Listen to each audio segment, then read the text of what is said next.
The feeling is a cross between riding a magic carpet and riding two horses bareback. So there's a union between the machinery in the bike and your body itself.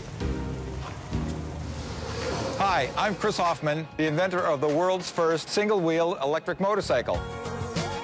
So when I first started the Rhino bike, I was making it in my garage, and I finally got to a point where I needed a real machine shop and somebody to support me make parts. So I came to Florian, and we'd known each other for a while. I said, what do you think of this idea? I was very serious about the fact that this wasn't going to work. And I'm like, okay, dude, I will take that challenge. No, the idea of having a unicycle, I've seen a lot of these ideas floating around on the internet. It was very hard to believe that it can be done and so that it can work. After I cut my mountain bike in half and figured out that wasn't going to work, I built the first prototype. I don't build prototypes that are crappy. I mean, everything I do is beautiful. So it took me almost a whole year to pound out all the aluminum pieces and take the machine shop class and make the machined parts for the gear. Yeah, by the time I got all the way done with all that, a whole year had gone by. At the center of the bike is a gyro, and it's a little accelerometer that knows where the center of the Earth is. So that shows up in software as a tilt angle. So if the bike leans forward, it simply drives the wheel under the center of gravity. So it's very stable. And it's also very powerful, so, you know, it'll do that really quick.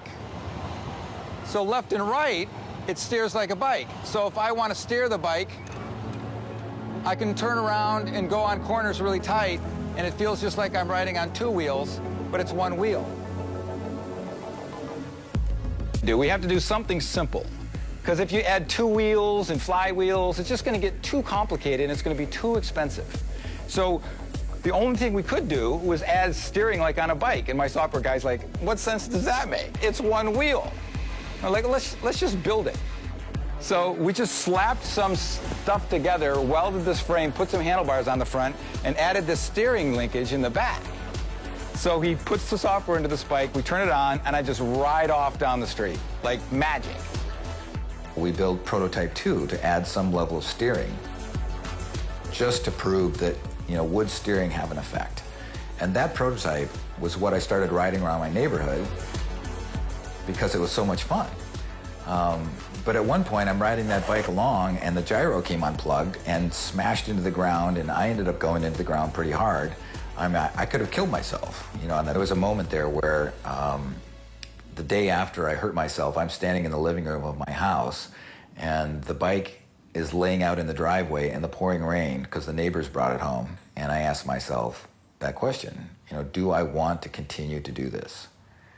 And there was something in me that said, you know, I'm not done. The fact that you were riding on one wheel, which seems really counterintuitive, like it would make it really difficult, but the magic of the steering and the balance technology together allowed the Rhino to be this simple platform that you sit on, and it moves you around the city.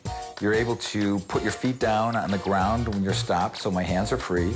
I'm at eye level with people, so we can interact and hang out. I can spin on axis and go in a different direction instantly, unlike a bicycle where you have to sort of like make a big turn. It's hard to get your head around when you first see it because it's so smooth when you ride it. Because most people that watch a unicycle rider, they're flailing their arms around and trying to stay in balance, and this thing just goes by like it's on a railroad track, and they can't figure it out. I mean, to get to this point, it was probably about $5,000 out of my pocket. And then, you know, to get to that point, it was more like $80,000. You know, by that time, I had left my marriage and sold my house. It's really cool. Are you the inventor? Mm-hmm. It's like a dance. It teaches you something about yourself, almost. After you're done riding around, you feel better.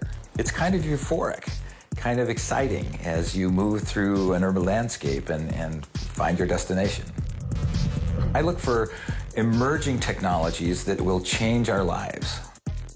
There's a balance we all have between the future we envision and what we're willing to give up, you know, to actually get to that future. I just built it, and it wasn't until I started riding it around in the city that I discovered really what it was. And it just turned out to be an interesting platform to move the human body around in space.